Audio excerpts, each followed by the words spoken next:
First time in a long time, but it seems like just yesterday when we were side by side. Beast mode, no one's blocking our way. These other guys tried it, but them man ain't got the skills of Braden and Davey, brazen and raging, bringing you the thrills and spills. Right here in full gear, about to blow up like TNT. Us man are too sweet, Brady DVP, the BDElite. Right here in full gear, about to blow up like TNT. Us man are too sweet, Brady DVP, the BDElite.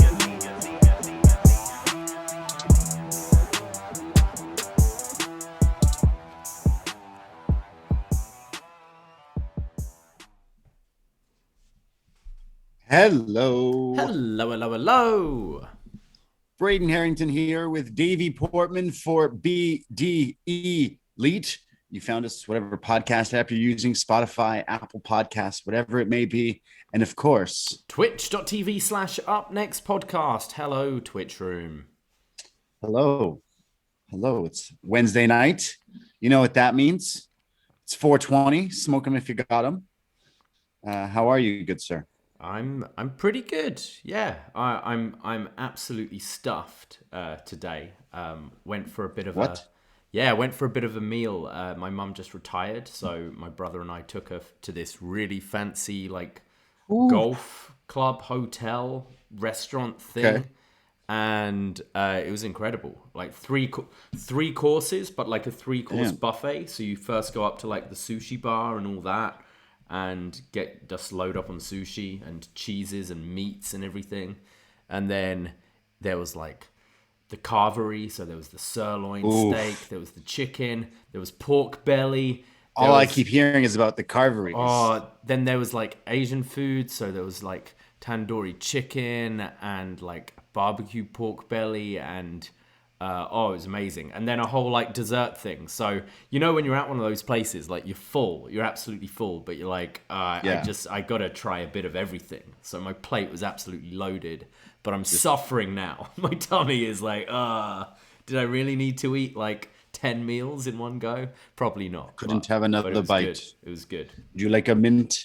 Damn. Yeah, actually, I had sushi today. I tried a place called Tokyo Kitchen in Toronto, and actually it was pretty good. I got a bento box lunch thing. Sashimi is my thing. That's my favorite thing. And just that one's just fish, the cut like the thin cut. That's just a cut of stuff. So I mean, you can get salmon, just sashimi or tuna and stuff like that. But yeah, good stuff all around. That's what it's all about. I was like young and something. I want to think Young and Blue or something like that. But it was a cute little place. I got real excited because they had like Japanese everything, food and snacks and drinks and stuff. And in the fridge, I thought what looked like Strong Zero, but it was like the alcohol free. It's like they're bubbly essentially. So my hopes got up just a little bit there. So send us Strong Zero. Do you think they'll be serving Strong Zero in Chicago for the Forbidden Door?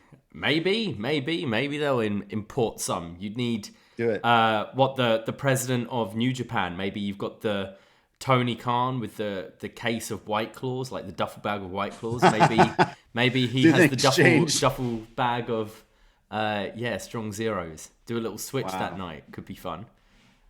That would be pretty good. I would be down. That's a dream world I would like to live in. Just Strong Zeros, White Claws, and some wrestling. But yeah, the big news coming out of AEW, I guess, tonight is the fact that they're doing a big show. And I mean, you know, when I think of wrestling, like there's a city that comes to mind that is just been like dying for a big show. And like even since the pandemic, like they haven't got anything. And it's just been like, man, I know the fans are just waiting and dying. And I know, trust me, I know, because like Chicago just really needs another wrestling show. I'm so happy for them, you know. I'm really happy for the city, for the people of Chicago. This is long overdue that you get some professional wrestling in the Windy City. Doesn't happen often. No, not often at all. And have New Japan talent there as well. Like, crazy. Crazy to have New Japan talent in Chicago. By the way, have you watched the Windy City riot yet? That just took place 3 days ago. Oh, yeah. You mean the New Japan? You mean the New Japan show yeah, that just happened in Chicago? Oh yeah. No, sorry, I was catching up from a few weeks ago when AEW was also in Chicago. Yeah. And then actually, I was watching. What I swear they were just in Chicago recently again for something. But just a lot of Chicago. Look at talking. And then probably Chicago in September as well. Okay, Torontonian here. I'm manifesting. If I say because this show is in Chicago, am I crazy to say that All Out possibly moves somewhere else? Absolutely not. No, I mean I think you are crazy. They did CM Punk in Chicago like 2 weeks before All Out or whatever.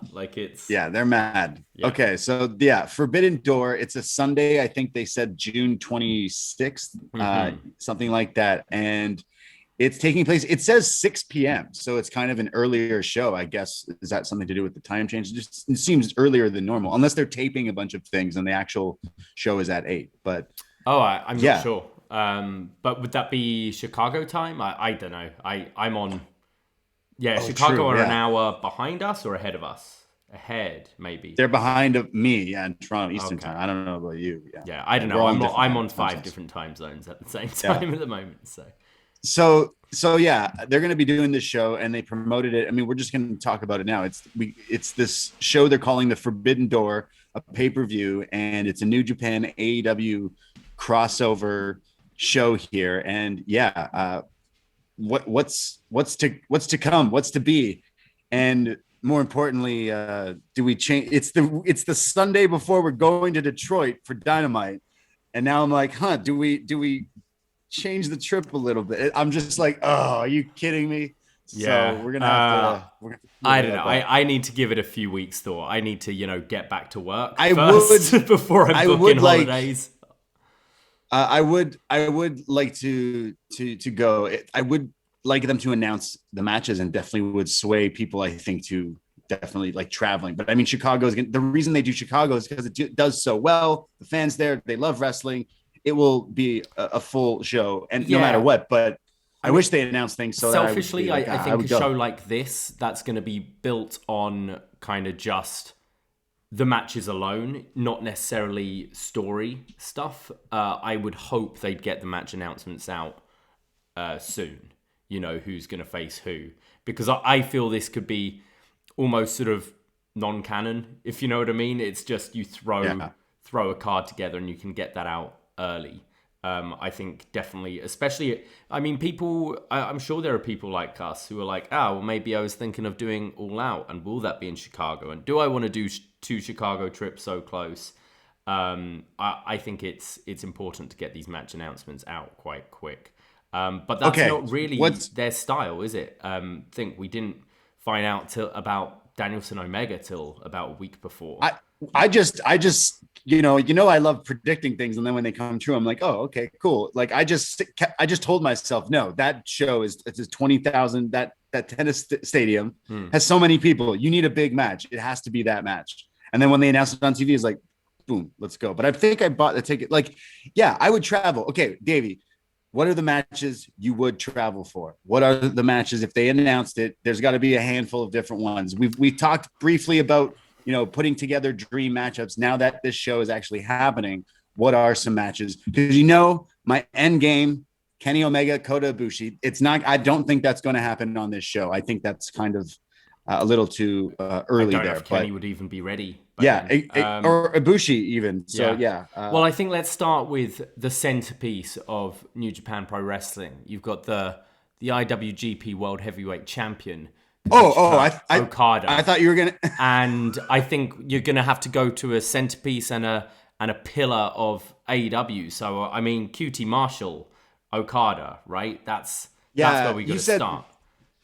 You saying centerpiece of New Japan? I thought you were referring to Toru Yano because he's got to get his rematch against Mox, who definitely wants that W back. Exactly. Yeah, for sure. Yeah. We're gonna get okay. So some matches that I definitely think would be big dream scenarios and definitely would have a lot of people traveling in for.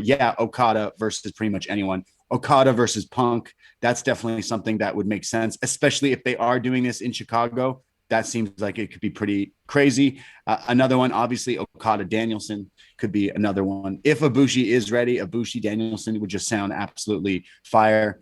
In another crazy world, you get FTR versus the Golden Lovers or something. But I bet this is just the start of this partnership, and they'll do more of these. I'm this sure, could be a but yearly thing, couldn't it? Yeah. I'd like Miro to come back. Miro Ishii is a match Miro I really Ishii. like. Eddie Kingston. Yeah, I mean, talking about that Windy City Riot, Eddie Kingston pretty much challenged Ishii to a match I think in Washington is their next special, but that would be way better if they put it on a bigger scale. Like, why are they still doing those little shows if they're going to do these? I guess that's their own. Well, this is strong, isn't it? This is New Japan strong. Yeah, true, right. Well, Eddie Kingston Ishii definitely rings a bell and would be a banger.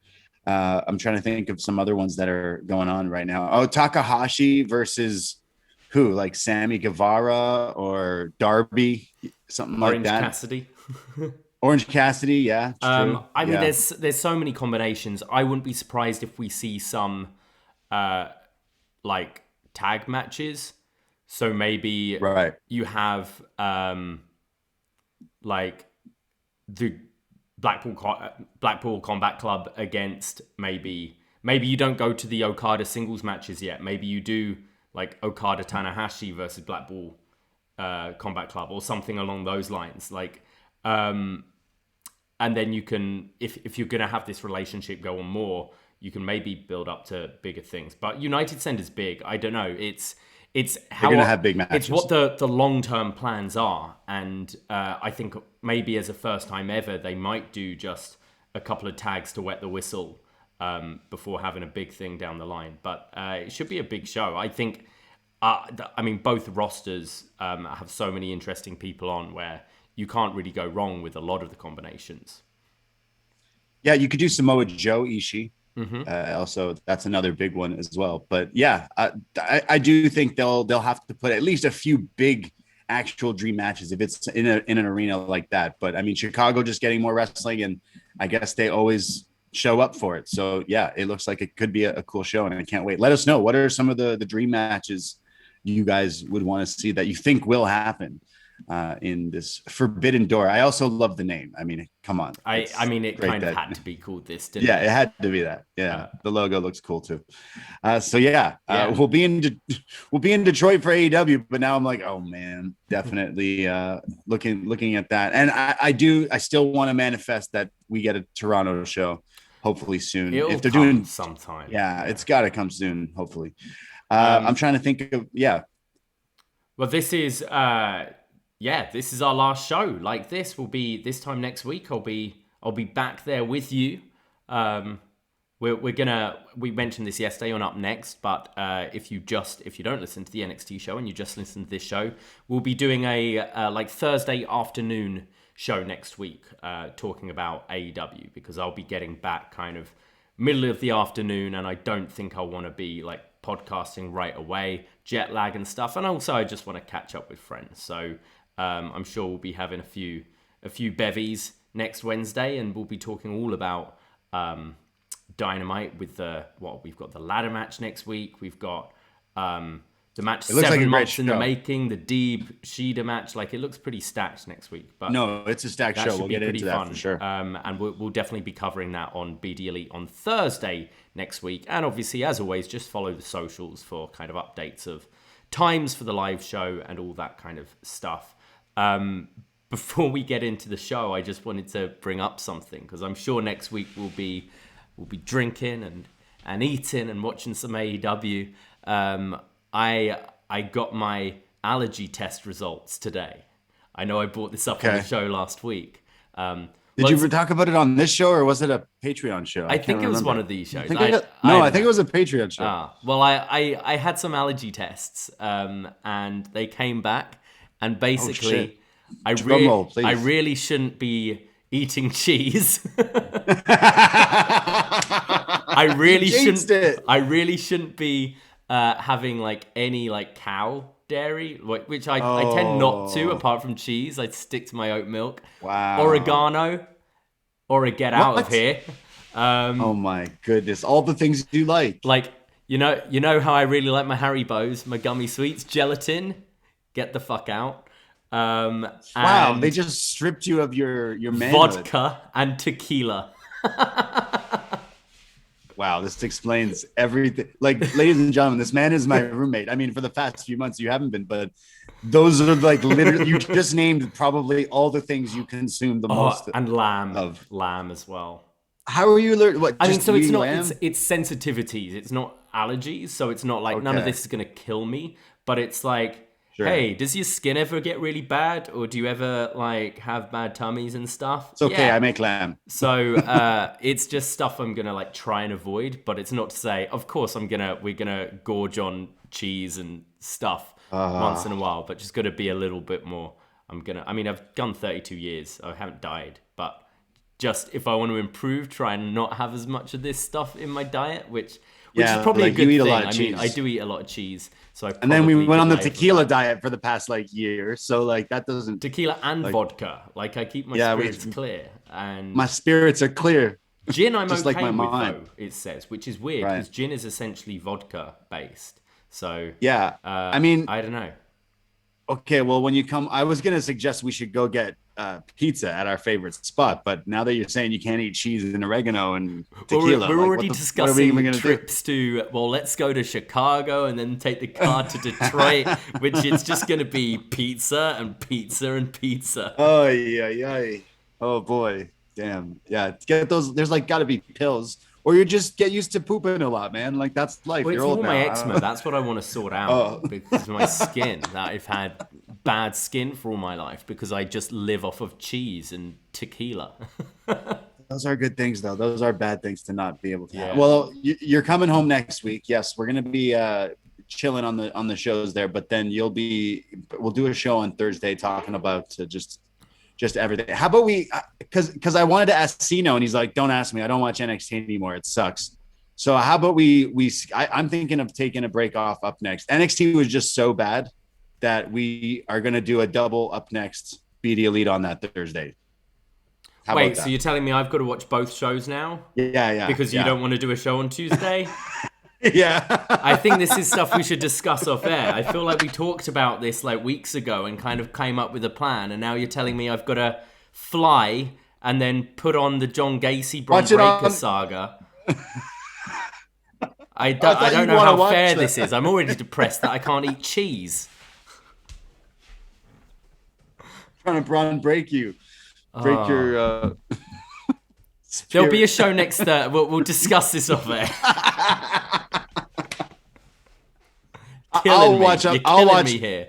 I'll watch NXT regardless, but maybe we will chill on the Tuesday night and then do a show. I'm excited that you're coming home. So he's coming home. It's coming home, and follow all the socials and stuff because we'll be celebrating, and then following that, the podcast will continue. You can always listen to so much stuff that we have coming out on our Patreon, and it's what we do. We create content, and patreon.com/upnext is where you can go. $5 for North American tier gets you access to all these podcasts. We recorded a very, very fitting 420 podcast today. I'm going to release it tomorrow, and it was with friend of the show, Scrump, which actually the Forbidden Door pay-per-view is on his birthday in Chicago. So another reason. Hang out That's there. Why they're doing it, isn't it? For his birthday, yeah. And again, a guy that doesn't go to enough wrestling shows. Like he deserves something good for his birthday. Well, he joined us today, and we talked all about, if you're a 90s kid, this will be close to your heart. Turbo, a Power Rangers movie. And I give credit where credit is due. When we do reviews and stuff, you might notice that one person takes the lead and the other is usually just writing notes, but color commentary. Davey, you led for Power Rangers Turbo, and my hat is off to you, good sir. Talking about all sorts of great. You want to hear us talk about galactic wizards and the Bermuda Triangle, which is not real, it's fake, it's false, it's not a thing. Aliens, wizards, monkeys. Yeah. Monkeys are the best part. Anytime monkeys show up in movies, cars. Yeah. So this was a nostalgia trip for sure. Talking about Power Rangers Turbo, 25 years ago that movie came out. And then on the other flip side, we have that ECW barely legal pay-per-view. So if you want violence, there's that. But you want real violence, there's the Power Rangers review. But yeah, good stuff. And new schedule will be dropping shortly. So keep your eyes out for May, because things are, we're getting towards those summer months now, aren't we? Which is quite exciting. Mm-hmm. So keep an eye on the socials, our Up Next podcast to find out our May schedule, because the beginning of the month is always the best time to become a patron. But you know what? Any time's a good time to become an Up Next patron. We had someone else sign up today, so shout out that guy, CJ, hey. I believe. So thank you, CJ, for becoming a patron. We started this Patreon right before the pandemic kind of hit, and then we continued on through it, and it's just been a lot of fun. And like I said, that North American tier gives you access to all the shows we've done, all those best matches ever, all the pay-per-view reviews, everything. And again, only $5 to access all those things. And check us out and give us a shot. We love podcasting. It's fun. It's life. It's good stuff. I think that's all there is to talk about. Yeah. Until we jump into some Dynamite. All right, cool. Let's talk about some AEW Dynamite from Wednesday, April 20th, 2022 from Britsburg. You know what I mean? We start off with a match of legends here. CM Punk versus, don't call him Goldust, Dustin Rhodes. And boy, did you like Dustin Rhodes' attire here? The Texas flag, wasn't it? It's very proud Texan American looking. It's very Cody Rhodes. It looks like his neck tattoo, but as gear here over Dustin. So CM Punk and Dustin, this is the first time ever they mentioned that these two are crazy, because they were in the company together for a while, just never really crossed paths. I assume in a tag or something at some point, but yeah, pretty nuts. And Punk representing the same guy you're representing right now in his old Bret Hart gear. Yes, I mean, I don't know if you saw, but FTR are doing a tag match on some indie show against Brock Anderson and Flying Brian with Tully, and it's FTR and Bret Hart. And I'm having a feeling Bret Hart might show up in AEW pretty soon, especially with all little teasing. There's been so many references between Punk, I mean, maybe we've got Blackpool Combat Club. Could you see Punk aligning with FTR and having the Bret, oh my God, the dungeon, the Hart Foundation, the dungeon. Why is that the best thing ever? Yeah, who else would you put in this? Who else do we have that's Canadian? Kyle O'Reilly, get the fuck away from Adam Cole and those guys. Eventually, bring him in. Yeah, the dungeon. Tyson Kidd needs to jump over. Yeah, Train be in the corner. Wow. That's the greatest. They should do that 100%. That's the greatest idea you could have come up with. Thank you. I appreciate it. It's so Canadian of you. Yeah. You can't wait to get back to this glorious country. Look at you. Wow. Bret Hart in the corner of Punk and FTR. And damn, that sounds pretty good. But Punk versus Dustin happening right now. It sounds all right. JR and Tony mentioned that they actually called Dustin's first match way back when, which is pretty cool. We have Punk, who's dodging a bunch of Dustin's move and then dodges a shoulder block, which Dustin lands on his knee there. There's a series of arm drags as well, but Punk starts to beat down on Dustin during picture-in-picture. I could be wrong, but was Punk doing the Goldust taunts? The chest stuff? The chest thing, the breathing. Yeah. Goldust. Punk then beats down on him even more when we come back. Goldust, though, has him on the apron. Sorry, Dustin has him on the apron and does an arm twist, which sends Punk shoulder first onto the apron, which looks pretty cool. There's a code red from Dustin for a 2 count. There's then the slap uppercut from Dustin, followed up by his power slam.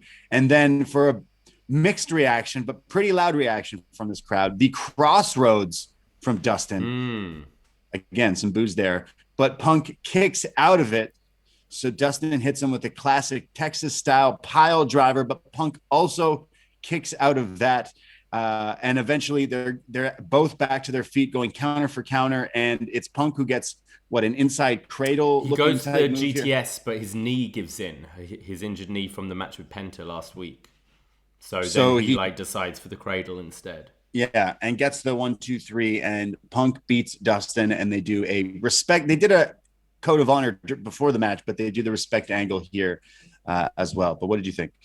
I like this. It wasn't your kind of classic fast-paced opener of Dynamite, but it was just a kind of more traditional style wrestling match. And like Dustin is for me so impressive at like this stage in his career, can still put out really solid matches, and I like seeing CM Punk go to more his wrestling style. I think it's actually part of his game that is has really improved since coming back. So I quite enjoyed this. I like that Punk is continuing to work his knee injury.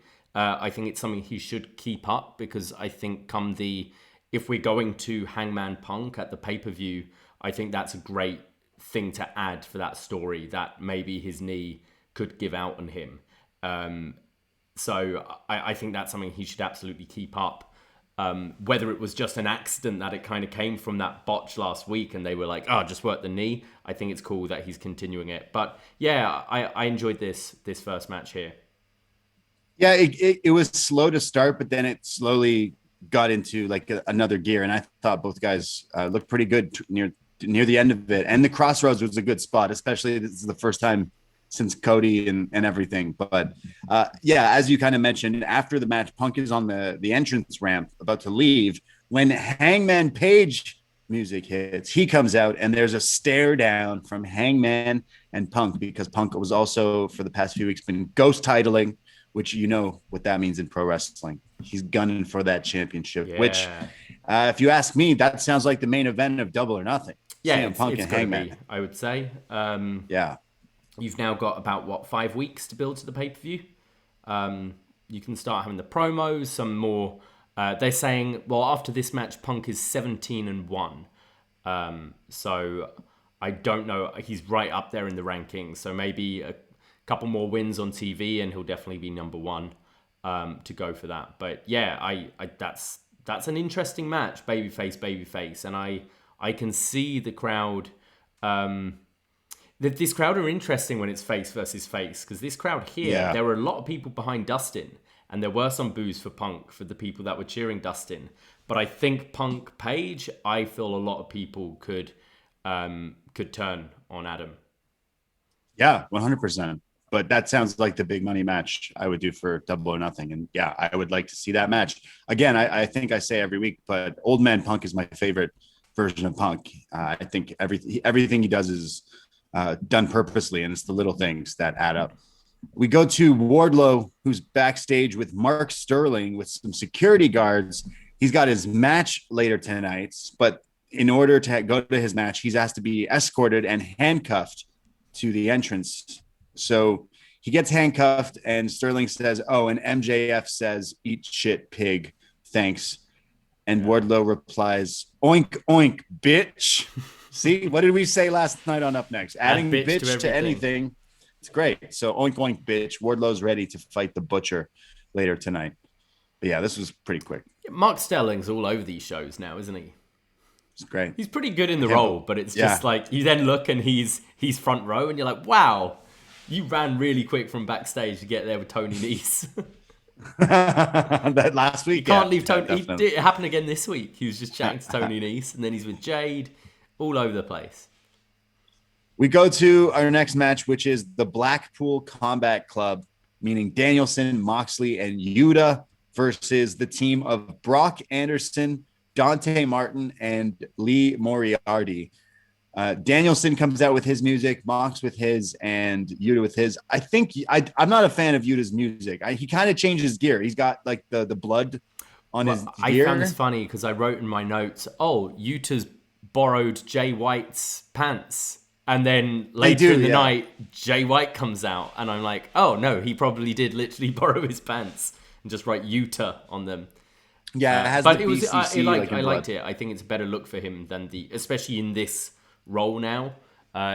it's definitely better than like the color, like the purple and the yellow and all that. I need to see him get either just use like there was what people were reporting Danielson got Tony Khan to purchase a song, and it was that song from like WWE 2K a few years ago. Passion. Blow my mind. That one. Blow my mind. Yeah, so people thought that was going to be like the team theme, which is like all right, but like them coming out, they need like maybe a specific one song because Yuta's kind of sounded. He needs to look tough. I need Yuta to shave his head, grow the beard a bit more, be way more aggressive. But let's see if he does that in this match because it's these three against these three, Lee, Brock, and Dante, and the Blackpool Combat Club attack them right away as the bell rings, and William Regal is on commentary and starts talking about Brock Anderson and starts talking about how he's had some legendary memories with Arn Anderson. And Regal mentions that he once went on a 3-day bender with Arn Anderson and he still needs to find his liver. Yeah, that was our Regalism. His liver's somewhere in the Mirage Hotel or something like that. Vegas. Yeah. He's like, yeah, I don't know. Brock gets beat down on from all three of them, like tagging in and out, when finally tags in Lee, who's on fire with flying clothesline and a series of moves to Danielson, when Danielson finally stops him in his track with a good old slap to the face, which then they brawl even more. He eventually back suplexes Danielson, which looked nice. Dante's in, though, hitting a series of moves and hits this crazy high springboard splash to the outside. I mean, this guy goes to space and back when he jumps up there. He eventually goes back in the ring, but gets caught in the bully choke when Lee tries to break it up by kicking. This was from another springboard. This was like a springboard moonsault into the bully choke, which is pretty impressive. Lee tries to break it up with kicks, but Mox doesn't let go of Dante and says, yeah, hit me again, hit me. So finally, let's go. And they start to go at it. There's Brock who's in and he gets beat up by Yuta. And then it's a slugfest. All three Combat Club guys are beating down on the others. There's the Danielson elbows, I think it's Mox doing the elbows, Yuta doing the elbows, and Danielson doing the I'm gonna kick your head in stomps. And well, the match is over and the Blackpool Combat Club win. Yeah, I think it's paradigm shift to Dante. Yes, paradigm shift afterwards from Mox, and it's over. What I liked with this was Yuta right away. I think the first move he does is a bow and arrow and he's grabbing at the nose, which is already stuff that is kind of new to his game. And I think having Regal there on commentary is great because he's like, oh, this is what we've been working on. So Yuta's obviously been very technically sound, but you're seeing him add in the like meaner elements. And if you listen to our show What's Next, we talk about Regal on commentary quite a lot. And he always mentions scurfing, which is just basically grinding down your opponent, putting their face in the mat, elbows to the side of the head, just like doing stuff which isn't going to win you the match, but just hurts. And I really like that you saw Yuta starting to incorporate this scurfing, all this stuff into his game. And I also think it was the right decision, even though Dante Martin's probably the highest profile on that team. I think he's the least like the Combat Club of the opposite team. You know what I mean? I think Brock, like you look at him, he's kind of Arn's kid. He's a bit beefier. You can imagine him working this style. Moriarty is one of the guys Danielson shouted out at being a technical wrestler, whereas Dante's this high flyer. So I think it actually made a lot of sense, him taking the pin here, being the most opposite the BCC. But these guys are it's fun to just watch them kill people, and I think the added element of Yuta kind of trying to be like those guys is quite interesting to me. Yeah, 100%. I think Lee Moriarty should be the one that is another addition to that group, and let them keep joining this thing. I do think there needs to be some sort of they need jackets. You know what I mean? Like there needs to be some sort of more unifying thing. I don't know, though. I quite like how Danielson came out in basically his classic white t-shirt, but now with BCC on it. Mox is in the hoodie. I kind of like that they all... And even coming out to their own entrance, it's more... They're not necessarily a team, but this is where they train. So I quite like that for this club. They all do still have their individuality with it. I would like a entrance like they all walk. They should just all walk through the crowd with Mox, like the Shield, you know. BCC. We go to Tony Khan. Oh, sorry. No, we go to the Elite backstage. The Young Bucks are just dressed kind of normal. They look good. Yeah, they're all in black. And they say, hey, are we rolling, Brandon? Just like that. And then he's like, yeah. Oh, and he kind of says, you're not going to make fun of me today.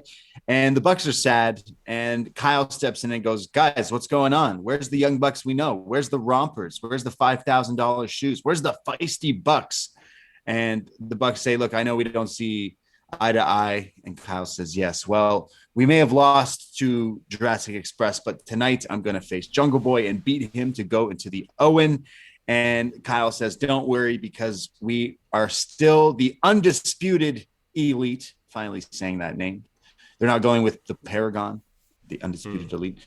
And he says he's going into the Owen when Adam Cole says that they got to regroup and get together, and that next week there's going to be a 10-man match, 5-on-5, with the Bucks hopefully being in their corner. So he asks if they'll be there. So yeah, which I think they then announce. A couple of things from this. I enjoyed Kyle's calling them the FTRs and the Jungle Cruisers. And I think Bobby's only line was like, Cole was going like, the Bucks lost to FTR. I lost to Hangman twice. You lost to Jurassic Express. And Bobby just goes, wait, we lost? We lost? We lost. But the line that stood out for me was, all your friends, they're gone, but we're still here. Now, there have been reports of the Good Brothers contracts coming to an end at Impact, with Adam Cole bringing out Jay White later, and we know the Bucks have kind of been like not cool with Adam taking things in control. I wouldn't be surprised if we see the Good Brothers coming back to join with the Bucks and eventually Kenny down the line. So I think just more seeds being planted. The very fact all your friends, they're gone. I don't think it'll be too long before we see some other friends show up. Oh, your friends are dead. Push me to the edge. Yeah, that doesn't surprise me. That could be something that happens. I'm not too interested in the good. I like the Good Brothers, but I'm not interested in most of their matches. No, you know what I mean. Like, I like they're fun, just kind of walking behind them. They are gangleys, like 100%. Yeah, you know whether what I mean. That deserves like, a contract, maybe not. But I don't know. No, for sure. This line just stood out to me, and especially with the news coming out that their deals are coming to an end. I wouldn't be surprised seeing them pop up. And especially, I think they wanted to work like New Japan dates and things like that. And we've got that relationship going. It kind of, them coming into the fold sort of makes a bit of sense, I think. Yeah, I wouldn't mind seeing where they can go with the whole Red Dragon, Adam Cole, and the Undisputed versus Elite. I think still the money match that you will build to is the 3-on-3, which is the Elite versus Red Dragon and Cole, like that. Kenny coming back and stuff. That's the obvious big match you would do. We go to Tony Khan, who's got a big announcement, and it is kind of what we mentioned off the top of the show, which is the Forbidden Door pay-per-view that's happening. He brings out the president of New Japan, but he doesn't get to talk. Instead, Adam Cole just is on the screen again and says, I'm going to tell my story, and he basically scoops Tony Khan here. He's like, I'm going to give away what your thing is. Apparently, Adam Cole knows all the details of the New Japan show. He says June 26th. Well, I think him and Brit do drink with Tony quite a lot, don't they? Yeah, maybe. Yeah. So, TK, I got this. Don't worry, I got this. I think it's maybe they were like, we'll just explain it and have someone. I don't know. I don't know what the reason was, but he says the Forbidden Door. And on Rampage this Friday, we're going to get a sneak preview of the Forbidden Door, because in an Owen Hart Foundation tournament qualifier, Adam Cole is going to go one-on-one against Tomohiro Ishii, which, oh my goodness, I'm going to have to watch Rampage again, but sounds great. And he says that he also has friends and special people in New Japan, which then Jay White, Switchblade, comes out. He cuts a promo now. What's going on? He says, I'm the one who single-handedly sold out Madison Square Garden. So it's not about AEW. It's not about New Japan. It's about the Undisputed Elite and the Bullet Club. So now these teams are getting ridiculous. There's now the Undisputed Elite Bullet Club. that's happening here. What's going on? But anyways, yeah. So he makes it clear that there's some alignments, which could lead to what we kind of said, that maybe there is multi-man matches with teams versus certain teams or whatnot. But yeah, Jay White showing up here, and the Forbidden Door show is announced. Not the best way I would have kind of announced this show. I think this kind of was a little backwards, where you could have just had Tony Khan announce this thing, have Adam Cole interrupt them live in the ring, which maybe would have just stood out a bit more. But yeah. I didn't mind it. I saw a lot of people online kind of saying the same thing as you. I think Tony Khan is quite an awkward person when making these announcements. So I think it actually was better coming from Adam Cole. And you do a lot of things in just a short space of time. You hype up a match against Ishii on Friday, which, again, they seem to be stacking these rampages and actually making you want to watch it. You're hyping the Owen tournament, and and I think you made this announcement to have someone from New Japan come in right away. I thought it was a good thing, and also furthers that potential story with the inner friction of the Undisputed Elite. So I didn't mind it. And at the end of the day, it's the news of this show that's getting everyone hyped. So in the past, they with other things, they've just thrown a graphic on and saying this is what we're doing. So I thought this achieved quite a lot in a short space of time. So I didn't mind the announcement. And it's just genuinely exciting. I am genuinely hyped for it. If done right, I think they will do these things right. They could be some pretty good shows. I'm not asking for weekly, shows that mix and mash these things. And in New Japan and AEW always, in bed together like that. But having like big special shows like this is the right way to kind of do that. Look, Ring of Honor used to do it all the time. The War of the Worlds or whatever. And those were some of the most fun shows to go to live, especially Toronto. We used to get those shows, but those were in like small little, rinky-dink arenas, where these are kind of bigger. And I think now there is an audience that would be interested. It's interesting to see if maybe that's why they thought Chicago was safe, like a safe bet. They know people will go to these shows. There is the crowd there. But Ishii, Adam Cole also on Rampage sounds pretty awesome. So yeah, I'm probably gonna have to watch that this Friday. Yeah, that should be good. Also, while on the Rampage kick, Garcia versus Kingston is also on that show. So yeah, yes, please. Lance Archer versus Serpentico, and Jade versus Marina, which there was a little quick Jade promo backstage mentioning her match with Marina, and she's not like phased at all, and all she cares about is the baddie section, and basically says buzz off. But yeah, that match is actually happening on Rampage as well, which could be good. I mean, could this be setting up for like a surprise upset? Because they've built this for a few weeks now, and the whole thing has been Jade really being like, who? I don't know who this person is. It kind of, I'm enjoying the Jade run, but it kind of makes Marina look a bit shit if the whole time Jade is going, I don't know who this girl is, I don't care, but she's done MMA, I don't care, and then she beats her. Or unless you lean in and really have the baddies, because now we've got Red Velvet and Kira Hogan involved, which could kind of cost Marina the match here. But I'm happy that this is a unit now. I like both Red Velvet and Kira Hogan, and I've been surprised it's taken this long for Kira Hogan to be on TV. So I think this unit will work, of the baddies. The baddie section, the baddies. Yeah, Jade doing all this with Marina makes me believe Marina's gonna like give her the ultimate test, go all the way, almost beat her, and like you said, maybe the baddies do get involved, and that costs her. But yeah, I think that will be a good match. I'm interested.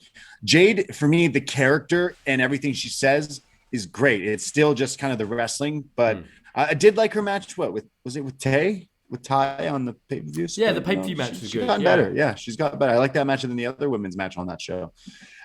We go to Eddie Kingston. We go to the Butcher, who's got a match up against Wardlow, or Pig, as MJF calls him, as he comes out with the Butcher. But MJF is with Sean Spears up in like a skybox because he's hiding from Wardlow.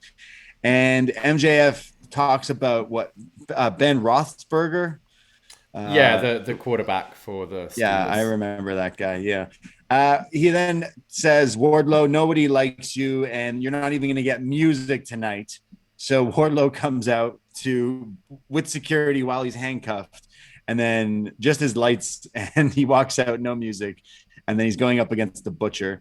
And well, it's kind of a hoss fight early on. There's running shoulder blocks and some clubs and some strikes. Eventually, the Butcher has control and hits a power bomb on Wardlow, which was pretty impressive. But then Wardlow comes back. The Powerbomb Symphony, I think it was 3 in a row, 1, 2, 3. Wardlow wins the match and just kind of stares down with MJF here. But pretty quick match here. Yeah, it didn't do a whole lot for me.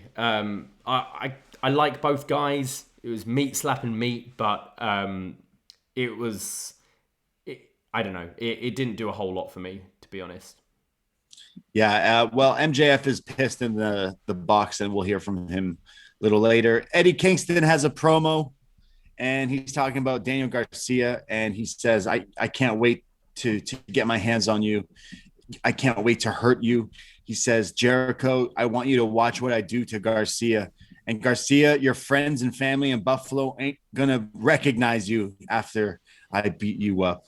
So he says, I don't sow, I just reap. So reap what you sow. Also says that both like teammates are all banned from ringside. So it will just be Garcia, no interference, Eddie, one-on-one with no one there. Yeah, this sounds pretty high. I'm pretty sure it should be good. I think they've definitely fought before. I think I've seen this match before. Yeah, I'm excited. I think they had a match recently on one of the like smaller shows, did they not? But and they've been feuding forever. Even before this feud, he was feuding with Garcia and 2.0. Yeah. So yeah, but I'm sure this will be a pretty good match as well. Both are kind of really on a bit of a roll at the moment. So yeah, damn. Chris Leone in the Twitch chat's asking if there's any update on the baddie section in Detroit. So we'll get an update back when Jade replies to us getting in the baddie section, hopefully. You've all got to RT the tweet, like keep on at him.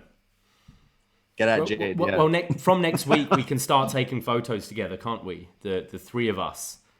And we'll superimpose B Detroit in the pictures as well. So yeah, exactly. We're gonna get in the baddie section, guys. Yeah. If we believe it, we can achieve it. We go to our next match. It's a qualifying match for the Owen Hart tournament, and it is Kyle O'Reilly versus Jungle Boy Jack Perry. And we get some quick mat wrestling and kind of counter for counter here, which was very impressive from both guys here.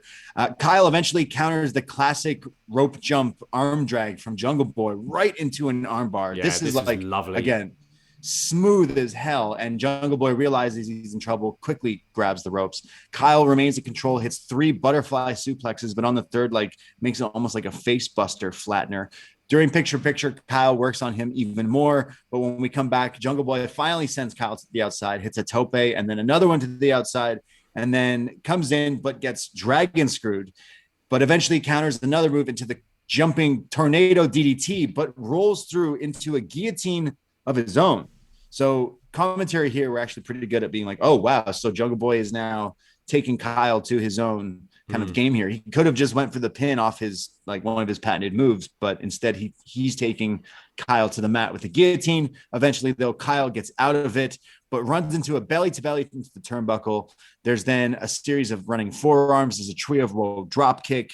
There's then ankle locks. There's submissions. There's snare traps. There's a superplex and then an inside cradle. There was some crazy back and forth and some near falls here. But eventually, it's Kyle who has Jungle Boy laid out, climbs to the top, sends him down, and hits the flying knee, which we've seen him use in NXT quite a bit for winning some matches. And Kyle O'Reilly puts away Jungle Boy to advance into the Owen Hart Foundation tournament. And as I was thinking, damn, that's a proud Canadian. Well, that's what the commentary said too. This was great. When Kyle O'Reilly came to AEW, this was a match I thought I'd like to see. That would be one you never really think of before, and then you're like, oh, actually, Jungle Boy, Kyle O'Reilly, that could be really good. And it absolutely was. Did they say this is Kyle's first singles match, I think, in AEW? It must be, yeah. Which is crazy.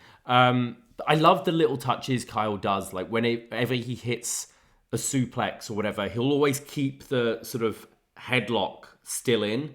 So then like apply like a squeeze and it's those kind of things. And then to transition from submission to submission, that superplex into the brainbuster at the end was really nice stuff. Just really smooth wrestling. I did find it funny though, JR, like right at the beginning, I think it's Kyle's just got locked in a top wrist lock, and he's like, oh, you don't see many people utilize the top wrist lock like that anymore. And then Tony says, yeah, not many people do the top wrist lock. And he goes, I know, they should be doing a top wrist lock. I'm like, JR, at the end of the day, it's a top wrist lock. Like, chill out.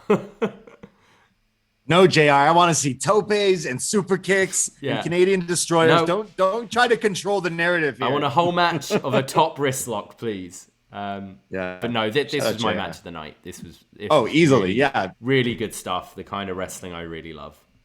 Yeah, honestly, we know Kyle O'Reilly is awesome. We sung his praises for years in Red Dragon and Undisputed Era, but it was really his solo run, even years ago with that match with Kushida. But then that first match with Finn Balor really, really brought it to him to the next level. And I can't wait to see Kyle O'Reilly do more single stuff. And here he advances.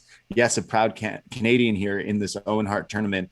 Man, I can't wait to see like some of the matches that we get him paired up with and stuff. But yeah, he'd be my dark horse winner for sure. Exactly. Yeah. Like how awesome would that be? Because honestly, like this guy can deliver. Danielson, Kyle O'Reilly one-on-one is a match that needs to happen and be a big thing as well. But this did deliver. I do love Jungle Boy. Seeing him mat wrestle and reach the type of skill that Kyle has was also very impressive. And we get to see this, like this guy's still the tag champ. So him losing doesn't really hurt him too much here. But I thought this was great. Easily the highlight of this whole show, and highly recommend to watch. But loved it. These are two of my kind of favorites too. And especially that they're in tag teams like as of late for past years, really. But love them. MJF is with Alex Marvez, and he calls him a stupid old man. And he's talking about men. He's talking about children. He's talking about snakes. And he says, pig, you are a snake, but you are my prey. Or does he say he's the snake? He says that people are confused why I would call myself a snake, because a snake is like a bad thing. But he says, well, all it takes from a snake is one bite. So he's just saying, like, Wardlow, when I've got you, like, all it's going to take is one thing and I'll have you down. And he says, ain't that right, Mr. Roberts? And in walks Jake, the Snake Roberts, who then takes a bunch of money from MJF. And MJF going off. Roberts starts going off on some tangents here. He's going off about it doesn't matter about these wins and losses or these championships that these little boys walk around shining. It's all about this. And he holds up the pack of money there. He's like, it's all about money. It doesn't matter. Nothing else matters. And then in walks the Murder Hawk, who's his client, and he kind of interrupts them at an awkward time where they're talking over each other. But then he's like, yeah, it's basically he's going to be paid out by MJF to face Wardlow. Well, this is furthering like Archer being like annoyed at Jake because MJF has paid Jake for Archer to take out Wardlow. And Archer just storms in and is basically, I don't give a shit about the money. I just want to fight Wardlow, and snatches the money and throws it away. So it's just showing that it's happened a few times and they've kind of called on it in recent weeks. But that's kind of what they were doing a couple of months ago, where Jake would be talking and Archer would just shut him down. And do you remember he cost him that match in, I think, the Eliminator tournament or something like that? Right. So I think it's reheating that up. But Jake's promo was weird. He was talking about, when you hit a kid and then you tell them that you just fell off the swing, and I'm like, dude, sorry, what? What are we doing with the swing? No wonder why Archer was like, shut the fuck up. I'm just having a match. Yeah. So he says, doesn't he say like, hey, I don't want the money. I just want to face Wardlow because everybody dies. So yeah, Wardlow, Lance Archer is going to happen. We go to Hook. Yes, it's the Dynamite in-ring debut of Hook. He's wrestled quite a few times on Rampage, but here's his first time wrestling on Dynamite, and he's going up against Anthony Henry. I was convinced this was the Taco Bell guy, but then after doing some journalistic research, I found out this is Asher Hale from NXT. Remember him? Yeah, Don't lie to me. Yeah, he's the workhorse man. He tagged He's the with workhorse man. Yes. JD Drake. Yeah. Well, Anthony Henry doesn't get much offense in here. Hook throws him around the ring. There's belly to bellies. There's then the cross face punches there. And then eventually Danhausen's there for some reason. Hook is not phased. He's unfazed. Hits the red rum and there's a tap out and he wins the match. And Danhausen continues to try to talk to him. He sounds like he says he wants to fight him and Hook just walks off. Yeah. Yeah, look, I like Hook. I like Anthony Henry. I think if we didn't have Hook on this sort of just at the moment where he is just running through guys, I think this would be a really good match because stuff I've seen from Anthony Henry outside of AEW, he's really good. Not into this Danhausen stuff whatsoever. I know they're doing like the odd couple thing with those two. But a Hook Danhausen match does nothing for me. But I think there is an audience for it. This crowd actually seemed really into it when Danhausen was trying to curse Hook. And then when they were teasing the match, this crowd seemed up for it. So I'm not the audience for it, but I think there is an audience for it. Maybe they become a tag team? I think that's where it's going. I think they're going to do the odd couple tag team thing. Yeah, Hookhausen. I just don't understand how, like, this is where Hook is from where he was. Everyone was like, "Oh, he's sick, he's awesome. Look at this push," and then it kind of feels like it's a step down. I feel like it's a strain. I'm saying this now, but hey, maybe it will work here. Maybe it's like RK Bro, but with a demon guy who has teeth around in a jar and curses people, and a guy who comes out to Action Bronson and hurts people. Maybe it's something great and we don't even know it yet. So maybe I always tend to enjoy the odd couple things, like Booker T Goldust, like Riddle Pete Dunne or Riddle and Orton. It tends to be quite fun, the odd couple stuff. But I just don't find Danhausen funny or entertaining. Yeah, it's a little weird. I do like Hook and his theme song. I tried. I listen to the AEW podcast every now and then. I dip in and out, and there's some really interesting chats on there. And I queued up the one for Danhausen a couple of weeks ago.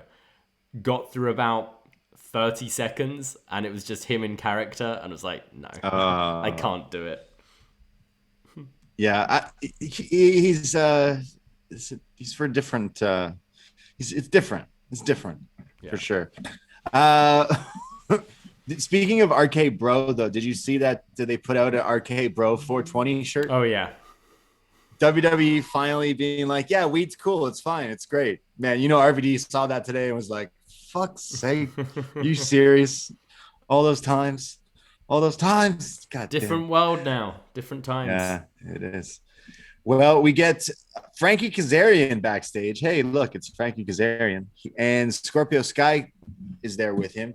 And Scorpio looks a bit different. He says he's had a lot of time to reflect. And he kind of cuts this babyface promo saying, Frankie, we've always been friends and together, and you helped me get where I am. And you'll always be my friend. And then Frankie says, hey, I'll always have your back too. So he shakes his hand. But yeah, a little interesting here. Yeah, I was trying to work out, is this Scorpio Sky being sincere or is he just like manipulating his former friend? And I think it works either way, because I think he is now the babyface in this story with Sammy, but you can easily switch it and have him turn on Frankie down the line.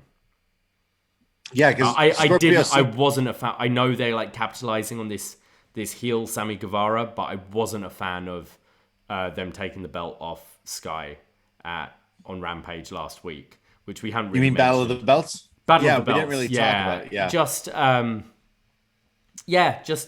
Just a nothing run. I kind of felt for the guy. Like he had two title defenses. One was against Wardlow, where he kind of MJF interfered, so he got the win that way, and then lost to Sammy. So I don't know. Maybe this is a babyface turn for the whole American Top Team Men of the Year guys. Did you check out the Hangman Adam Cole match as well? I did, yeah. Yeah, and then I turned it off because I was so offended. I was so upset. I was furious. It ruined my Easter, to be honest. I couldn't have any chocolate after that. It just ruined shut it off. For me. I saw the Crown of Thorns and I shut it off, and I put on my favorite Mel Gibson movie instead. That's I will take multiple super kicks to the face. I can accept coffins. I can accept flaming barbed wire tables, but don't you dare put a crown of thorns on a man's head. I will wear this crown. Yeah.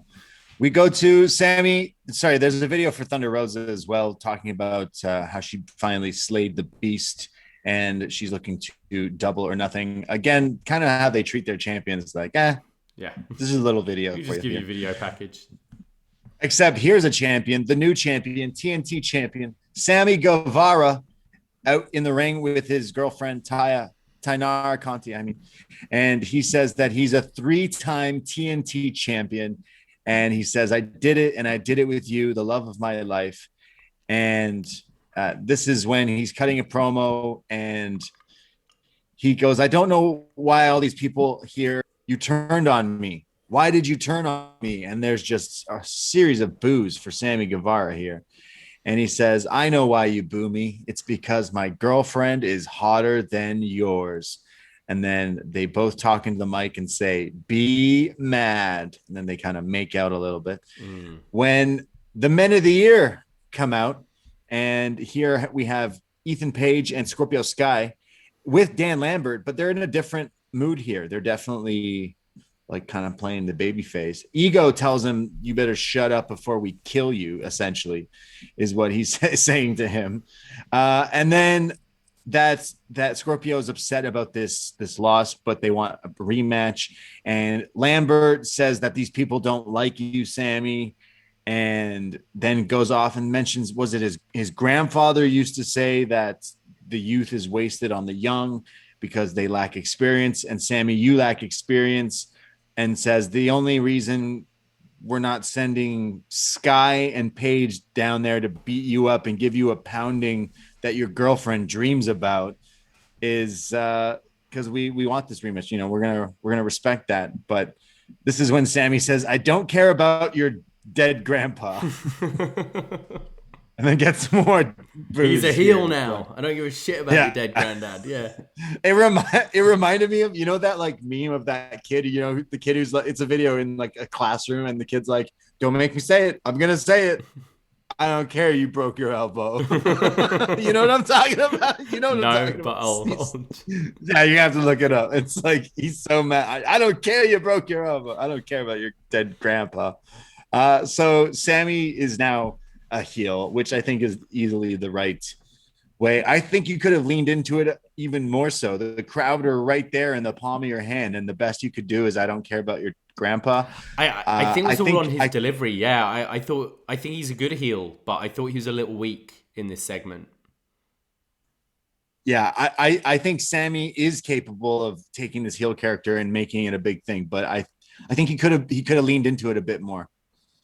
In this, but I didn't hate it. Yeah, I'm actually I hope it's not just for this feud. I'm actually quite interested in Men of the Year going forward as baby faces, but still got that sort of edge they've had. Like I always like Paige on the mic when he's just fired up and yelling, and Dan Lambert, like, just you tone him down, you give him lines, but now attacking the heels. I think it could work, and it actually makes me a bit more interested in this team. But this did feel very... This is where AEW gets a little... it's when it's very hyper and a lot of things are thrown at you. So they say, right, well, I'm only going to give you the title match if I get a mixed tag match. And it's like, all right, you can have a mixed tag match. Cool, ladder match next week. And you're like, sorry, what's the match? So we get the ladder match next week for the title, and then we'll get the mixed tag match down the line. It just seemed a little backwards. Normally it would be, okay, you can have the title match, but first you got to beat me in a mixed tag or whatever. And then I don't know where ladder match came from. It was just, sorry, did he say ladder? And then it's until Excalibur like confirms it. Okay, we got TNT ladder match next week. Yeah, it was a little weird. Just it was a little lot strange. going on. You just needed Sammy to just be dickhead. You had the crowd were there from the get-go. They were there. You're the new Cody. You're the wrestling fans see an actual relationship on screen character, they boo it because it's something they can never have. Exactly. True love. So that's why these heels get over so well. But I think this ladder match could be really good between these two. 100%. Yeah, it's become kind of the since that Cody Sammy match. That was awesome. So I can't wait to see what these guys can do. But I do see Sammy retaining. I want to see him lean into this heel character. I want to see him talk about his vlogs and being over the top. Like, dude, lean into what if people want to hate you, it's working. Yeah. So do it for sure. And I do think 100%. Yeah.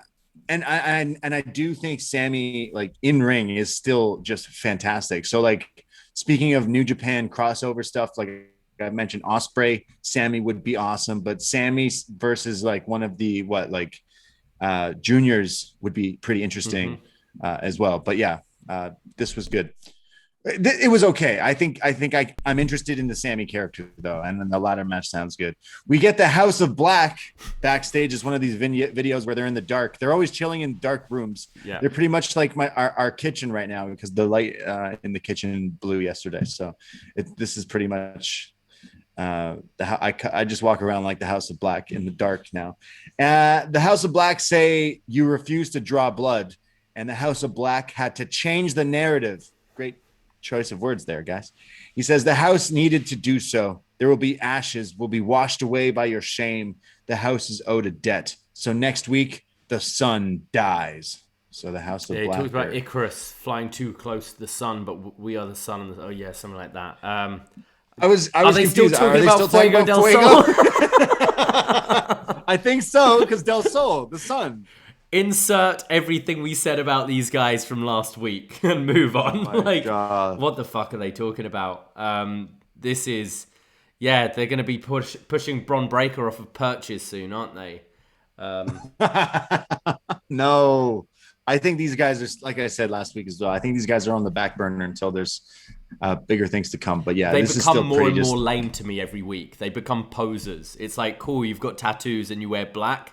All right, you look cool. Like just wrestle. You're getting way less cool every week. The more you're talking about fucking Icarus and blades and suns and like all this shit, like just say, hey, Fuego, we're gonna fuck you up next week. It's because there's too many teams. Like you can't be pushing you can't be pushing like Combat Club at the same time pushing this trio. Like there's so many trios. I think it's time for those title to pop up here because there's so many different trios and groups and all sorts of stuff. That's why you can't like put too much focus on these guys because they're trying to make that trio get over. If you're so eventually they're gonna fight. But you're giving them airtime here, and I don't know what the fuck they're talking about.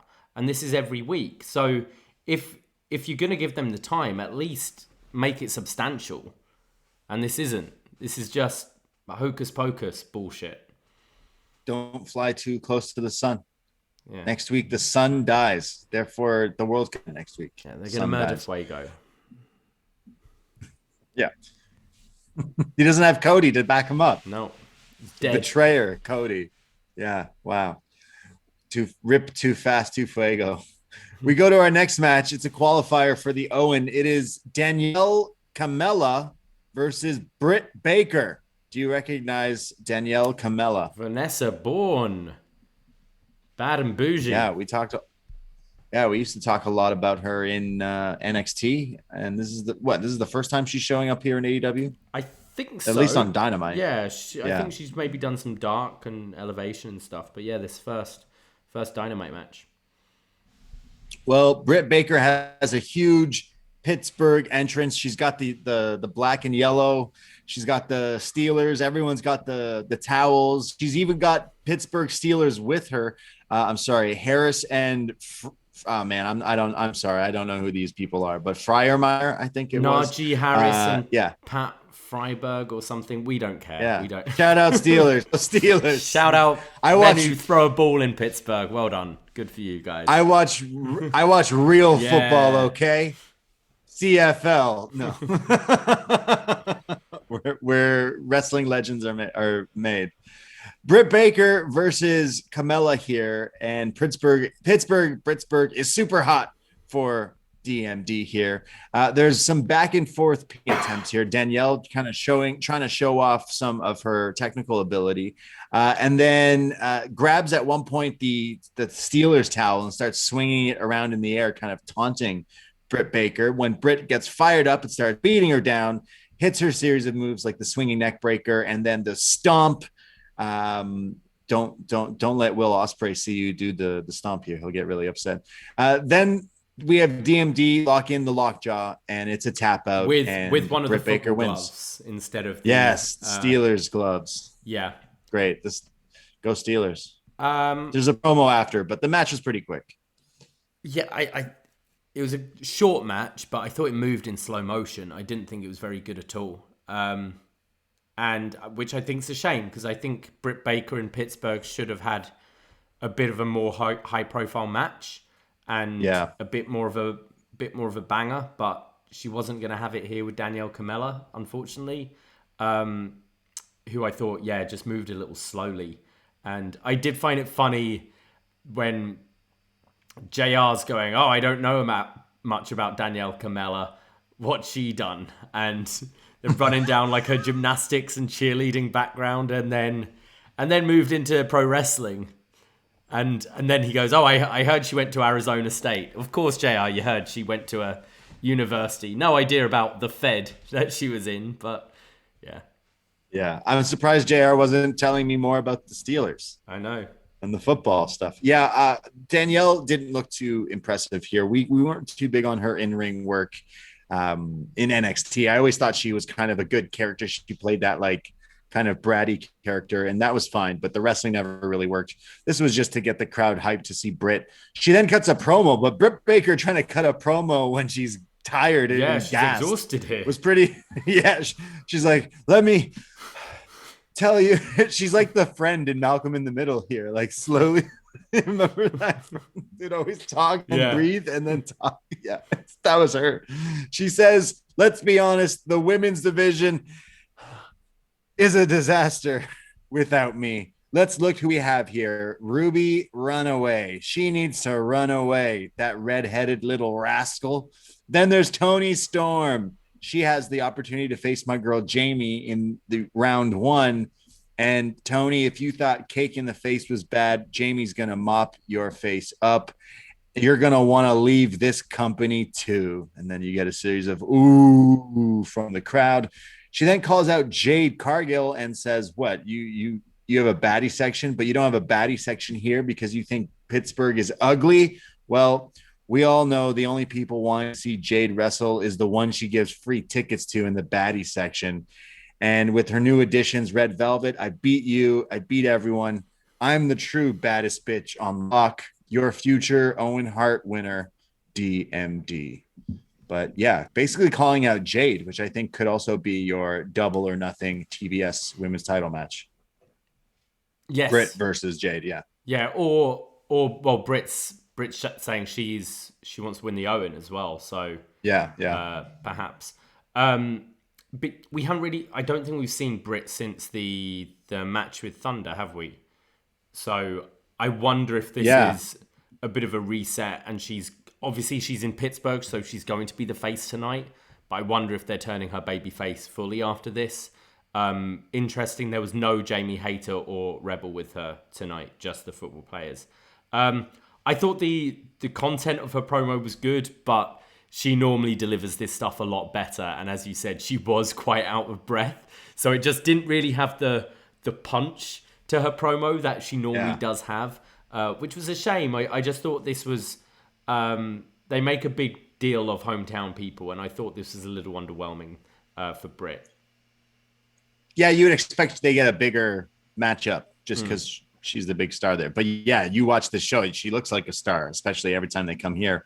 Britsburg, and like, hey, why not? I love when they treat, absolutely. it looks good.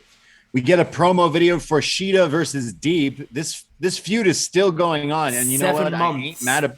They said What? 7 No. months. Yeah, You're lying. Get out of town. Sheeta versus Deep. It's been happening for that long. Wow. Well, you know what? I'm down for this because they're gonna have a Philly street fight next week on Dynamite, and you know there's gonna be all sorts of. If they're doing the Philly, you know Sheeta loves the canes, so you know there's going to be lots of kendo sticks. You know there's going to be all sorts of ECW chants and everything. But yeah, I'm actually kind of hyped for this match. I am hyped for the match. I think this is their 5th now, and yeah, I've really enjoyed all their matches so far. This video did make me laugh though. It's something about watching people smash up shit in their promo videos, like Kaylee Ray. Whenever we see her smashing stuff, I'm never like, oh, Rage. Badass. I'm just like, that's pretty funny. And here we've just got Deeb smacking this tire with a sledgehammer. She really hated this giant tractor tire. Just made me laugh. But yeah, I'm sure the match will be good. Yeah, the match. And then hopefully they can move on to something else. They can revisit this in a year or whatever. But it's time they found another dancing partner. I think Deeb should win and advance and beat up some other people. Eventually, she should be a champion as well. She's a good contender for Thunder Rosa, I think. Other announcements. I mean, before we go to the main event here, there's some announcements for we mentioned what's on Rampage, but Dynamite, Lance Archer versus Wardlow. We got Sammy Guevara versus Scorpio in the ladder match. We got Dante Martin, Varsity Blondes, and Lee Johnson and Brock Anderson versus Undisputed Elite, the Philly street fight. And then in a match graphic that shocked me and I think shocked the world, Owen Hart qualifier, Dax the Axe versus Cash Wheeler. FTR versus FTR, 1-on-1. Wow. That sounds insane. That sounds great. Two champions, tag team partners going up against each other, and the winner gets to go into the Owen Hart qualifying match. But that sounds fantastic. Yeah. Dynamite sounds banging next week. I love that they're doing that because I see them as like a lifelong tag team. I can't really see them ever doing a split. So a tournament is a perfect opportunity to get that match in. Reminds me of Gargano and Ciampa the first time, that CWC match where you can have one other. Like I'd have maybe Dax perhaps lean a little bit more heel in the match, but then you have the handshake and all that at the end. I would imagine it would be Dax to move on in the tournament, but that match is going to be really good. We don't see a lot of Cash singles, do we? No. So no, you think he's going to bust out the 450? Yeah. And that's what cost them the match again. Yeah. That sounds great. Honestly, these guys have been on an incredible run with some of these matches. I loved their match with the Bucks a few weeks ago, and I loved that Briscoes match. They're on quite the run, and I'm super interested in this match. This is great. It's like Rey Mysterio, Eddie Guerrero, WrestleMania 21. Tag team partner. That did lead to the split, but you're right. This team is never splitting. What about the news and people saying that WWE are reinterested in FTR? They want them to come back. What do you think about that? They offered they wanted them to stay originally, didn't they? They offered them a lot of money and stuff, and they just said, like, no, this isn't where tag team wrestling is, and that's what we are. So I don't know at this stage in their career. I can't see Tony wanting to let these guys go. I feel like they're having a lot of fun right now, and especially now the doors are open where they can. Not that New Japan has a great tag division, but now that you've opened that door with New Japan, you've got Ring of Honor with other teams you can work with and stuff. I can't see them wanting to go. That they do seem like the kind of guys that have a lot of like creative integrity. So I don't think any amount of money is going to send them there. Yeah, honestly, these guys have just been killing it, and I'm sure like they're making good money doing this, but they're also just, I guess, the actual, creative out, the art part of this. The artist in them wants to like do this, and look at this run. And they've this got match an option for another great. year, haven't they, on their contract? So yeah, So this could, I can totally see Tony taking up that option. So I can't see them going anywhere. This isn't one whereas Cody, when you hear the news of that, it's like, yeah, he's totally a guy I could see go over. FTR, like someone like a Cody, it's like, yeah, he wants to be WWE champion one day. He wants that big singles run in the biggest company in the world. Like, what you're not gonna have that in WWE. You've already faced the Usos before. You've already done all that stuff. Like, you already had your back shaved.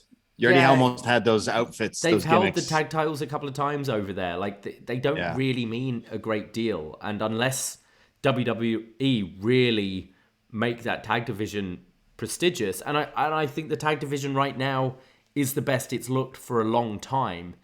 But you know how hot and cold they are with it. They have a couple of months where they're like, oh, we actually really like tag team wrestling. And then they push it right back down the card. So I can't see them wanting to go. It's going to take a lot to get them there. I mean, and now that, Bret Hart's kind of looks like he's in the mix, and you bringing up the fact that they could form this like mega team of Bret Hart's kids. Man, Bret Hart's kids sounds great. Let's do it. Dungeon, book it. But yeah, I'm hyped for Dynamite next week, which leads us to this final match, the main event of this Dynamite. It's the coffin match. Darby Allin versus Andrade El Idolo. And, well, no Sting, no Jose. It's just kind of a one-on-one match, which lasts barely for a few seconds because, the Andrade family office are getting involved. We have Darby with the skateboard who strikes Andrade and scares off the cronies here. He then takes them out with some dives, but then gets thrown into the guardrail when they're all teaming up and beating down on Darby in the crowd. We see someone wearing the Sting mask. Yeah, and then takes off the Sting mask, a bull cap. Yeah, the backwards baseball cap, but takes off the Sting mask, revealing it's Sting. It's Sting in the mask. Oh my God, marked out for this moment. I mean, he did it in WCW where he's wearing the mask, and then he takes it off. It's just actually him. But then he did it with the callback in TNA when he did it, and then now it's calling back to that. I mean, now we're talking about. Like unfinished business and stuff you need to achieve. He's got to go back to WWE now just to do this spot. I don't know. He's got some great spots here at AEW, but this, I don't know what was better, him taking off the mask or him wearing the baseball cap. It was the hat that made it. Because the thing is, with his hair, like back in like the WCW days, there were so many people that would dress like Sting, and he was obviously so much younger then, and his hairline hadn't been receding as much. Now he's got that like gingery brown receding hairline thing going on. You can tell it's Sting even in a mask. As soon as that hat came off, you're like, it's Sting. Oh man, yeah, I love it. I tweeted the GIF, and it's like, when I say I'm going to change, and it's like taking off the mask, revealing, nah, I'm still Sting.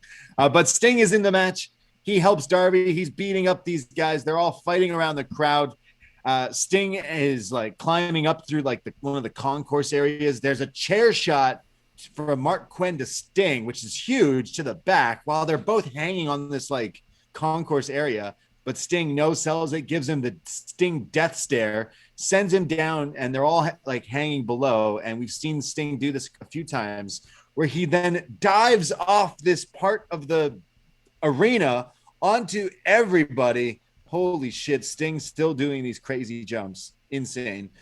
We go to commercial break. When we come back, Darby's in the ring with Andrade. The match continues. Now it's one-on-one fair game. There's a code red. But again, there's no pinfalls or submissions. You have to put the person in the coffin, and it's just a tiny little coffin at the ringside there.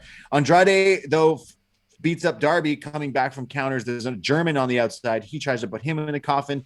Darby gets dumped onto the steps at one point. Andrade is mad and starts breaking the coffin for some reason, which like, okay, well then how's the match going to end if you break the coffin? Darby then takes advantage and hits a cannonball tope, sending Andrade crashing into the coffin, when Jose, who is Andrade's like manager, runs down, attacks Darby, rips his shirt, but Darby beats him up, eventually shuts the coffin casket on Andrade and wins the match. But very, very chaotic. Yeah, I didn't like this at all. I really like Darby. I really like Andrade. They're both guys who are prepared to have a bit of a crazy match. We've seen this. The Sting spot was fun. Like, it's fun watching him jump off the balcony. It's fun watching him do the mask thing. But we're seeing it a lot at the moment, and I don't think really. You got to kind of save these moments though they feel special.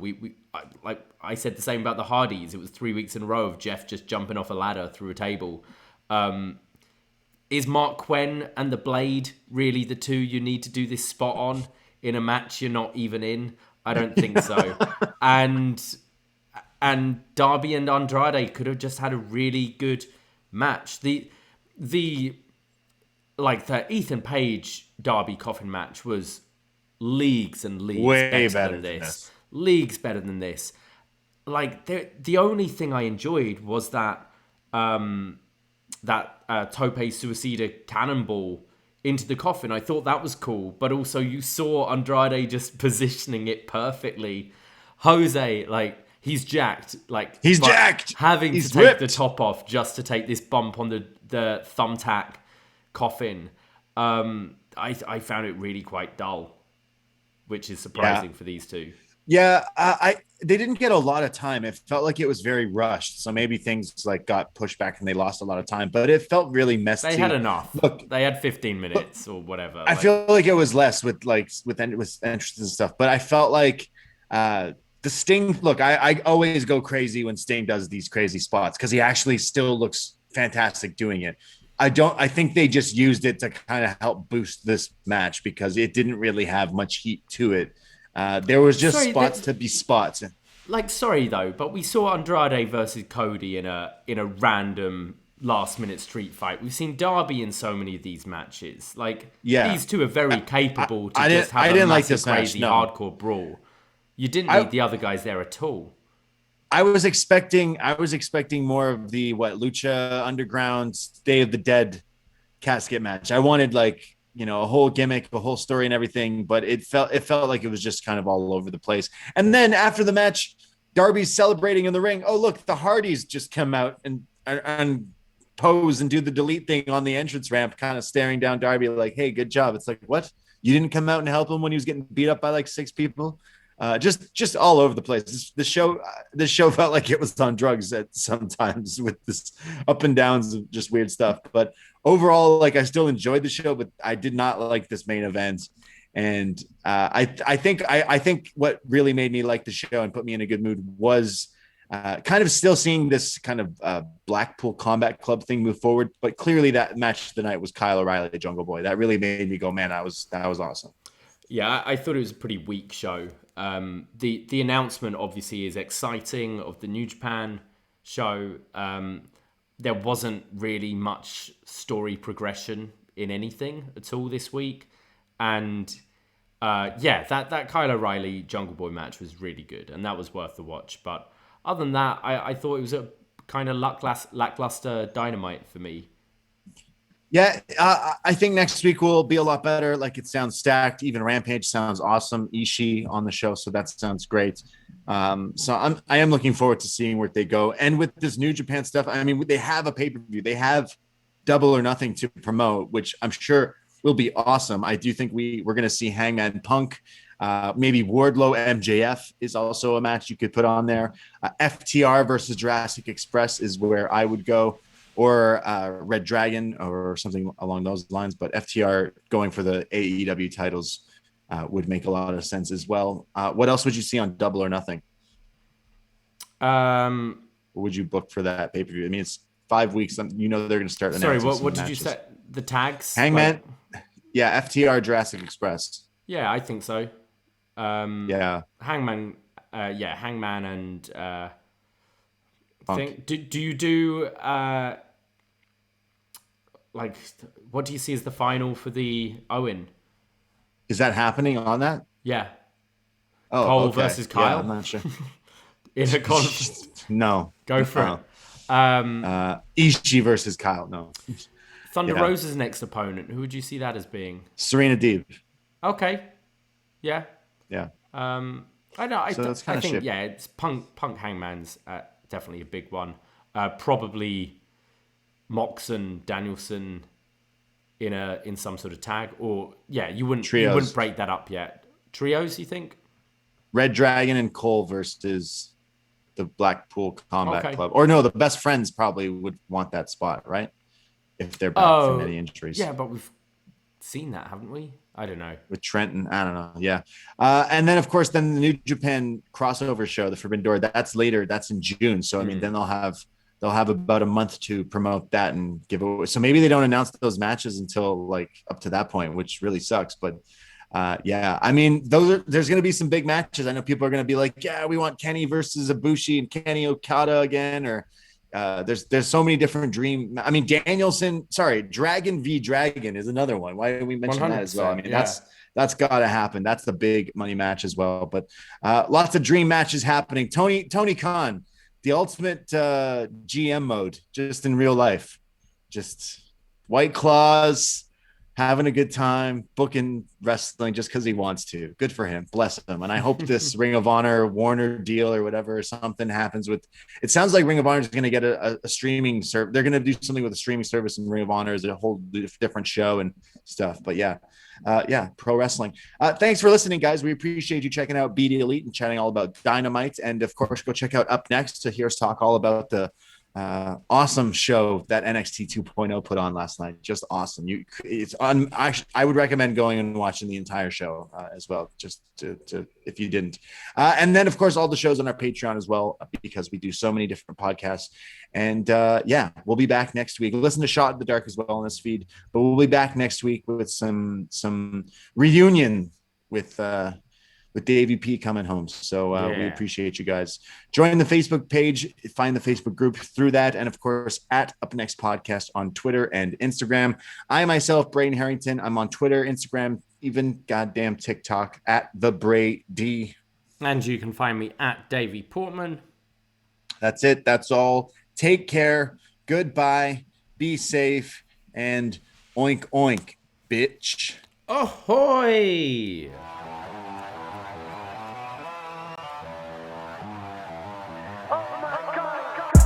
First time in a long time, but it seems like just yesterday when we were side by side. Beast mode, no one's blocking our way. These other guys tried it, but them man ain't got the skills of Braden and Davey, brazen and raging, bringing you the thrills and spills. Right here in full gear, about to blow up like TNT. Us man are too sweet, Brady DVP, the BDElite. Right here in full gear, about to blow up like TNT. Us man are too sweet, Brady DVP, the BDElite.